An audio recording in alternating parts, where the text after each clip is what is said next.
हर प्रेम की अपने अपने अपनी अपनी स्थिति होती है।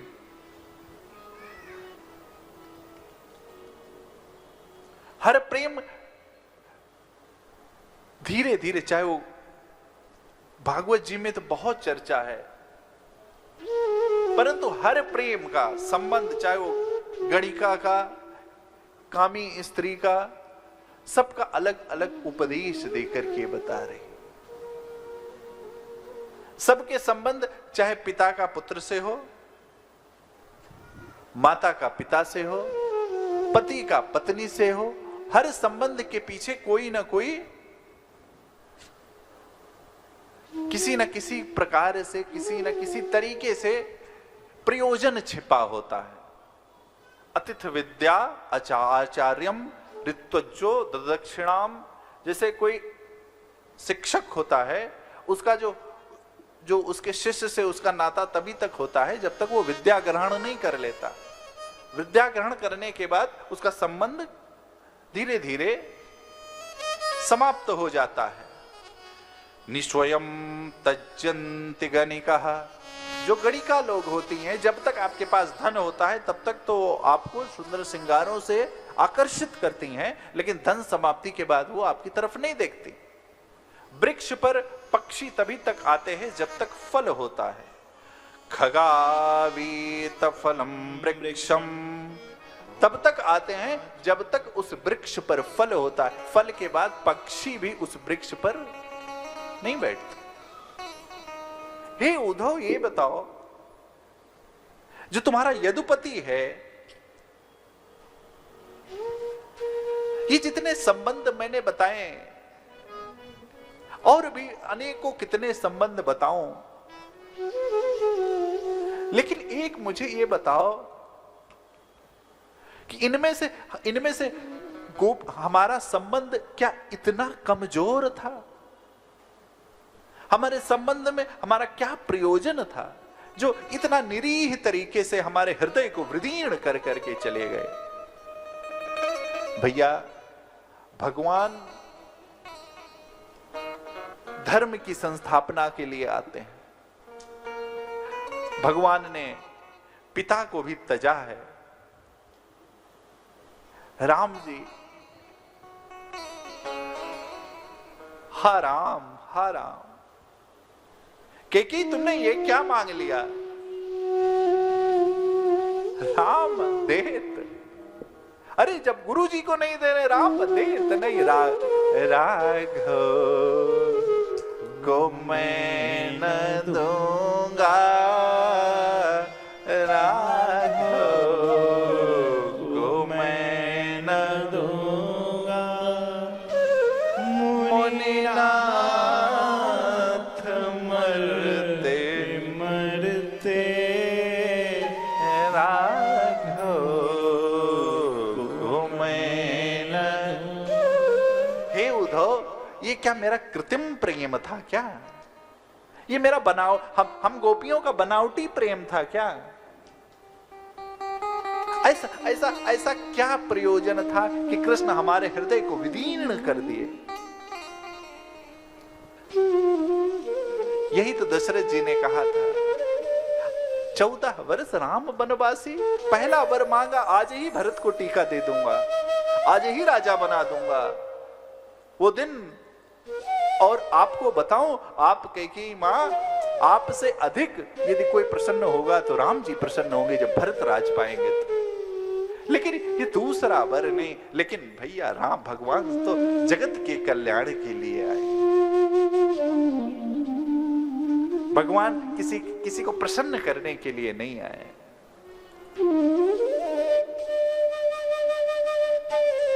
हे उद्धव, ये जो राजवेश में तुम आए हो, तुम महान पंडित हो, सर्वशास्त्र पारंगत हो।